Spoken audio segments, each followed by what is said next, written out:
Hey guys, welcome to my YouTube channel. This is me Neeraj Thakur.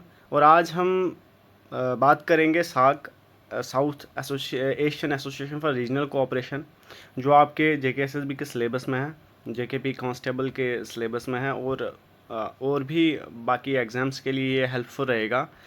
तो आज हम इस साक के बारे में डिटेल में जानेंगे। तो क्या है ये साक, हमें क्या बोलता है, इसका फॉर्मेशन कब हुआ है, इसका इम्प्लीमेंटेशन कब हुई है और इसके ऑब्जेक्टिव्स क्या हैं। आज हम सारा इसके बारे में सारा डिटेल में जानेंगे। तो हम शुरू करते हैं। तो सार्क हमारे पास क्या बोलता है। सार्क हमारे पास कब इस्टेब्लिश हुई है। इट वाज इस्टेब्लिश्ड ऑन 8 दिसंबर 1985 में ये बनी थी। This association was establish in 8 दिसंबर 1985 में ये बनी थी। और इसका हेडक्वार्टर एंड सेक्रेटरीट कहाँ पे है, ये काठमांडू नेपाल में इसका हेडक्वार्टर है। और सार्क जो है क्या करता है, 3% ऑफ वर्ल्ड एरिया को कंप्राइज करता है और 24% ऑफ वर्ल्ड पॉपुलेशन इस सार्क कंट्रीज़ में है। एंड 3.8% ऑफ ग्लोबल इकॉनमी जो है ये कंट्रीब्यूट करता है। मतलब इकॉनमी में 3.8% कंट्रीब्यूट करता है, पॉपुलेशन में 21% कंट्रीब्यूट करता है, और जो एरिया के 3% जो है कंट्रीब्यूट करता है पूरे वर्ल्ड में। जो जितनी भी सार्क कंट्रीज़ है वो इसमें कंट्रीब्यूट करती हैं। ठीक है। तो अब हमारे पास क्या है, तो मेंबर स्टेट्स ऑफ सार्क। और सार्क में कौन कौन सी मेंबर कंट्रीज़ हैं। तो सार्क जो है पहले कंप्राइजेज 8 मेंबर्स हैं। इसमें कौन कौन से स्टेट, नेमली अफ़गानिस्तान, बांग्लादेश, भूटान, इंडिया, नेपाल, मालदीव्स, पाकिस्तान है, श्रीलंका।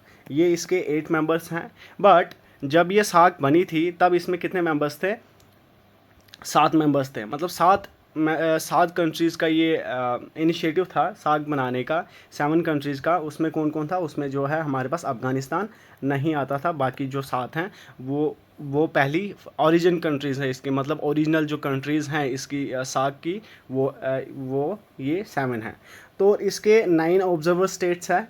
कौन कौन से हैं, there are currently 9 observer states of SAARC, namely Australia है, चाइना है, यूरोपियन यूनियन है, ईरान है, जापान, रिपब्लिक ऑफ कोरिया है, मॉरिशस है, म्यांमार हैं, and United State of America जो है, ये क्या है इसके ऑब्जर्वर कंट्रीज़ हैं। तो इसका क्या है, अफ़गानिस्तान ज्वाइन सार्क इन 2007 में अफ़गानिस्तान ने सार्क को ज्वाइन किया था। तब उसका अफ़गानिस्तान का प्रेसिडेंट कौन था, हमीद कराजी उसका प्रेसिडेंट था। अभी तो वैसे तालिबान का रूल चल रहा है वहाँ पे, तालिबान का रूल चला। मतलब जब हमारे पास जब सार्क में ये आई थी, अफ़गानिस्तान जब सार्क में आई थी, तब हमारे पास उसका प्रेसिडेंट कौन था, हमीद कराजी था। तो हमीद कराजी था। तो अब क्या बोल रहा है कि म्यांमार जो है, Myanmar has expressed interest in upgrading its status from observer to full member. अब जो म्यांमार जो है, म्यांमार ने क्या किया है, एक रिक्वेस्ट डाली है सार्क कंट्रीज़ में कि जो ऑब्जर्वर वो मेंबर थी उसको जो है फुल मेंबर बना दिया जाए। तो चाइना ने भी रिक्वेस्ट किया है सार्क ज्वाइन करने का। और रशिया जो है, रशिया ने भी अप्लाई किया है मेंबरशिप फॉर सार्क के लिए। टर्की जो है applied for observer state of membership. और साउथ अफ्रीका जो है वो मीटिंग्स में पार्टिसिपेट करता है। ठीक है। अब हमारे पास क्या है, एरिया ऑफ कोऑपरेशन। ये सार्क जो है कहाँ कहाँ पे कोऑपरेट करता है, कहाँ कहाँ पे कंट्रीब्यूट करता है।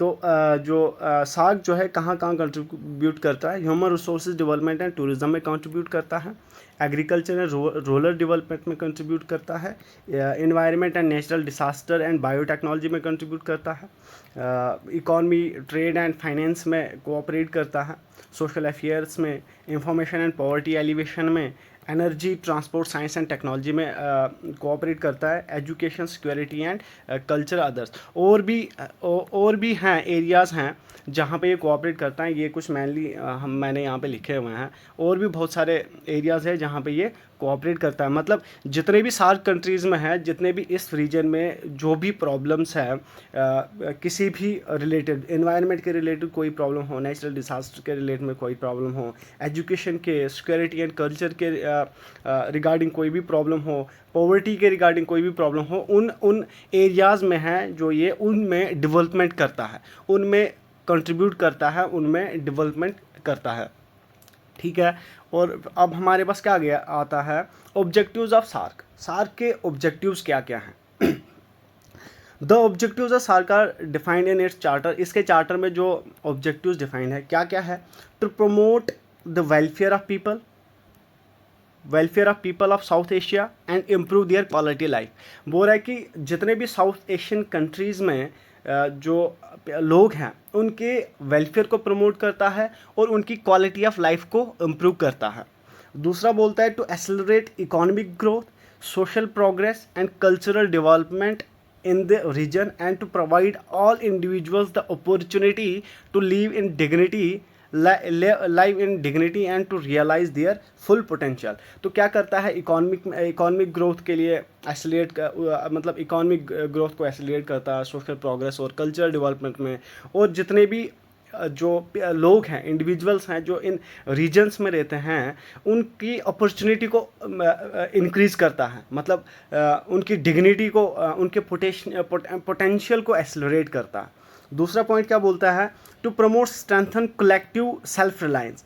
और सेल्फ रिलायंस पे ये बात करता है, मतलब जो कंट्री में बन रहा है, मतलब अपना खुद प्रोड्यूस करो, अपना खुद मतलब खुद पे डिपेंडेंट रहो किसी अदर कंट्री पे। साउथ एशियन के जितने भी कंट्रीज़ हैं, मतलब उनका था अपने में ही सेल्फ रिलायंस है, मतलब अपने आप पे, अपनी कंट्रीज़ पे, मतलब इन रीजन की कंट्रीज़ पे अगर रहना भी है तो डिपेंडेंट इन पे रहो, मतलब बाहर देशों पे, बाहर की कंट्रीज़ पे डिपेंडेंट नहीं रहना है। ठीक है। तीसरा हमारे पास क्या बोलता है? To contribute to mutual trust में कंट्रीब्यूट करना, understanding and appreciation of one another's problem. हर मतलब एक दूसरे की प्रॉब्लम्स को अंडरस्टैंड करके और उसमें म्यूचुअल ट्रस्ट शेयर करना, कंट्रीब्यूट करना। तीसरा और क्या बोलता है? To promote active collaboration and mutual assistance in the economy, social, cultural and technical science, मतलब जितने भी फील्ड्स हैं उनमें म्यूचुअल असिस्टेंस होनी चाहिए, कोलैबोरेशन होनी चाहिए। दूसरा बोलता है कि to strengthen cooperation with other developing countries. और जितने भी डेवलपिंग कंट्रीज़ हैं, मतलब सार्क की एक एसोसिएशन है जो डेवलपिंग कंट्रीज़ के साथ अपने जो कोऑपरेशन को स्ट्रेंथन करता है, ये एक्ट करता है। और सार्क जो क्या करता है? To strengthen cooperation among themself, और अपने ही रीजनल कंट्रीज़ के बीच में कोऑपरेट, जो अपने ही जो कंट्रीज़ है उनके रिलेशंस को स्ट्रेंथन करता है। इंटरनेशनल फोरम्स पे किसी भी कॉमन इंटरेस्ट को शेयर करता है, मतलब अगर हमारे पास यूएन में गए तो हम इंडिविजुअल कंट्रीज आती हैं, तो इन्होंने क्या बोला है कि सार्क जो है जितनी भी कंट्रीज़ है, एक मतलब एज ए यूनिट वो सार्क रिप्रेजेंट करे पूरे रीजन को, मतलब एक ही मैटर को, एक ही कॉमन इंटरेस्ट को वहाँ पे शेयर करे उसमें। तो to cooperate with international and regional organization, international और रीजनल ऑर्गेनाइजेशन को उसमें मतलब उनके रिलेशन को स्ट्रेंथन करता है, उनमें कोऑपरेट करता है, मतलब सिमिलर एम्स को, सिमिलर पर्पसेस को शेयर करता है फॉर सार्क रीजन। फिर क्या बोलता है? अब हमारे पास क्या है, इस सार्क के प्रिंसिपल ऑर्गन्स कौन कौन से हैं, तो किस किस से ये बनी हुई है? तो पहला क्या है हमारे पास? Meeting of heads of state and government. मतलब जो सार्क हैं, सार्क में जितने भी मेंबर्स हैं उन कंट्रीज़ के गवर्नमेंट के हेड, मतलब यानी कि पीएम, प्राइम मिनिस्टर जो है, उनकी एक मीटिंग होती है हेड लेवल पे, समिट लेवल की एक मीटिंग होती है उनकी, पीएम की, जो एनुअल बेसिस पे होती है।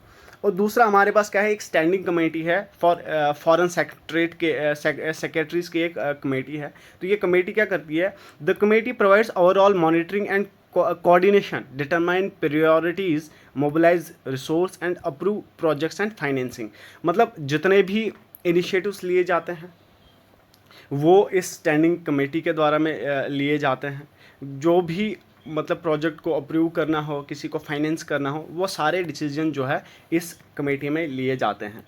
फिर आता है हमारे पास इनका एक सेक्रेटरीट है, ठीक है, जो सेक्रेटरीट का जिसका हेडक्वार्टर कहाँ पे है? काठमांडू में, काठमांडू नेपाल में इसका हेडक्वार्टर है। ये कब बना था? SAARC secretariat was establish in Kathmandu. और कब बना था ये सेक्रेटरीट? 16 जनवरी 1987। तो ये सार्क बनी कब थी? 1985 में बनी थी। अब इसका सेक्रेटरीट जो है वो कहाँ पे है, काठमांडू में है, और सेक्रेटरीट कब बना था, 1987 में बना था।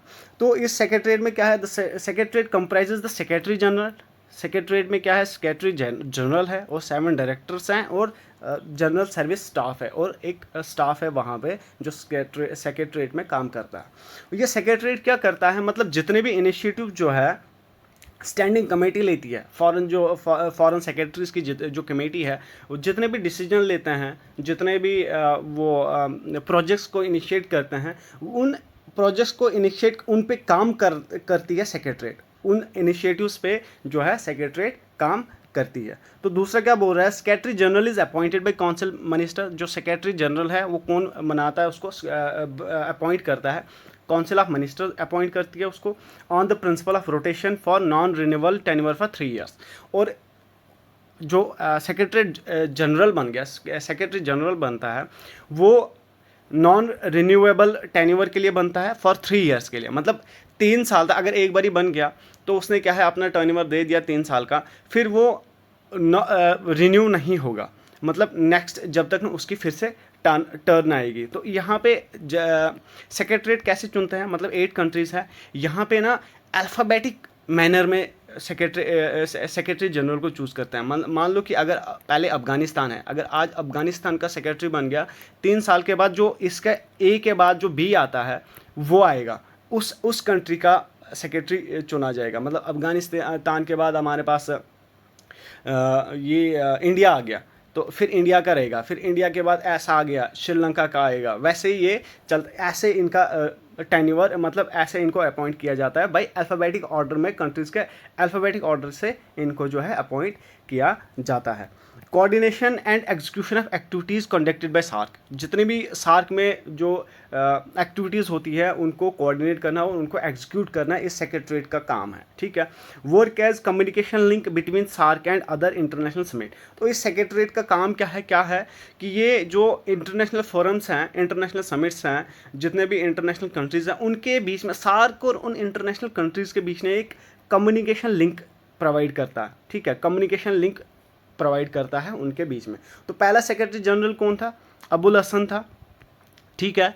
और करंट अभी जो सेक्रेटरी जनरल है वो कौन है, गुलाम सरवर है, वो कहाँ का है, बांग्लादेश का गुलाम सरवर है। तो इनका टर्नओवर कितना होता है, 3 साल का होता है, ठीक है। ये सेक्रेटरीट हो गया। अब हम देखेंगे कि जो समिट्स हैं ये कब होती है, और आज अभी हाल ही मतलब अभी जो चल रहा है सार्क जो है, अभी थोड़ा डोरमेंट ग्रुप रह गया क्योंकि इसकी अभी समिट्स नहीं होती है। वो क्यों नहीं होती है उसके बारे में हम जानेंगे, समिट कब हुई, कब नहीं हुई और क्यों नहीं हो रही है, ठीक है।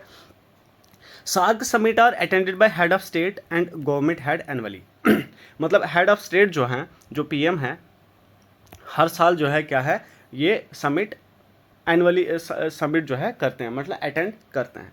तो पहली समिट कहाँ पे हुई थी, ढाका बांग्लादेश में हुई थी। कब हुई थी, 8 से 9 दिसंबर 1985 में हुई थी। क्योंकि जो इसका जो सेक्रेटरीट है काठमांडू में है, लेकिन जो ये सार्क जो है वो बनी कहाँ पे थी, ढाका में बनी थी, ढाका में बनी थी ये SAARC has not convened a summit since 18th summit.